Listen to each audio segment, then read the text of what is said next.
Jody, can you tell us firstly, welcome to Grays Athletic. Cheers. And how did the appointment come about? It was just an approach from Grays Athletic.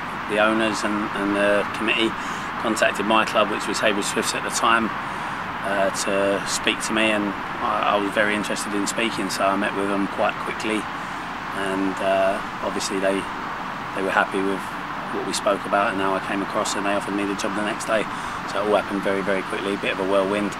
Left little time for organisation, but we're just about getting there now.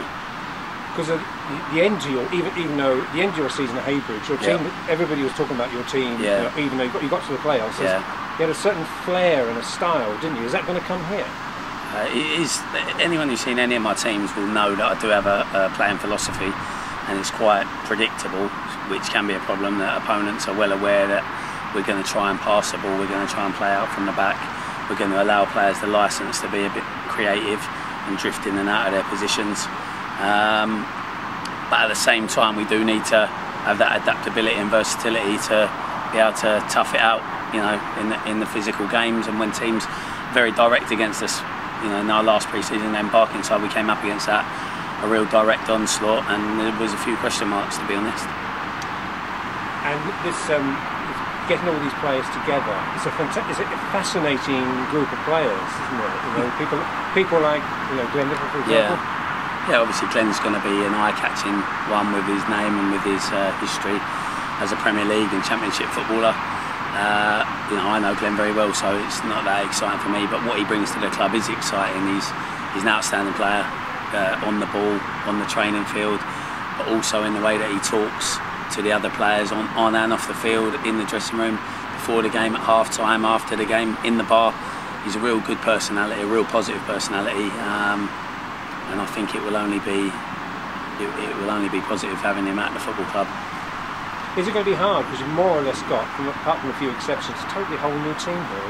Is it going to be hard? Yeah, I mean, in non-league football it's pretty much like that. Every time a manager goes to a new club, players leave to go with the old manager, or they just move on because they don't feel that they're going to be treated fairly for whatever reason. You know, they think managers will come in with their own ideas. But I really tried to give everyone a go. First 2 weeks of pre-season we had like 30, 40 players, and the first 4 or 5 pre-season games I used 23, 24 players per game. So I give everyone a fair chance in my mind, but eventually we had to whittle that down and identify where we needed improving, in my opinion. So yeah, we have rebuilt the team. There's still a core of players that were there last year, and Beanie, Carlos, Ruddy Yala, Leroy Griffiths, Lamar, who's obviously banned at the moment, but there's still a core there. But yeah, it's going to be a very different team, and it's a period of transition, and it's going to take time for it all to settle down. Talking about a period of transition, so you know you've got a tough game right from the B of the bang, Villa-Ricky, Margate, and you've got some lovely passionate fans. Yeah. I just have to ask them maybe to be a little bit patient. Yeah, I think everyone's got to be patient, me included. I'm a winner. My mentality is to win, and I think I have to accept that we're not going to go out and win every game right from the off. Obviously that's our aim, and we'll set out to do that, but I have to accept that things will take time, and it will be a progress thing as opposed to instant success. And hopefully the fans will appreciate that as well. I think they will. They seem reasonably bright football people, and a lot of them have approached me and spoke to me during the pre-season. They all seem very positive, and they can see the rebuilding that's going on, and I think everyone accepts it will take a bit of time. Roman Premier's a tough league. I know this is a cliche, but it's only cliche because it's true. There are no easy games in Roman Premier. No, I agree. Obviously I've watched a lot of games at that level, and I've played and coached against plenty of teams at that level. That is the most challenging aspect of the Ryman League. Division 1 as well, which Grays won a couple of years ago. Everyone can beat everyone on their day, and you've got various variables that come into games as well. The travelling on a Tuesday night, you know, if you end up having to go to, like we've got Leiston fairly early on a Tuesday night, that's going to be a serious challenge for us, you know, for boys getting off work and whatnot.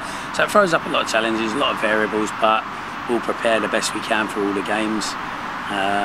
The squad's not complete, you know, the squad that starts on Saturday is far from the squad that's going to finish the season. It is a work in progress, it will take time, but you know, I think pre-season's gone okay given the circumstances, and we'll be best prepared we can for the weekend.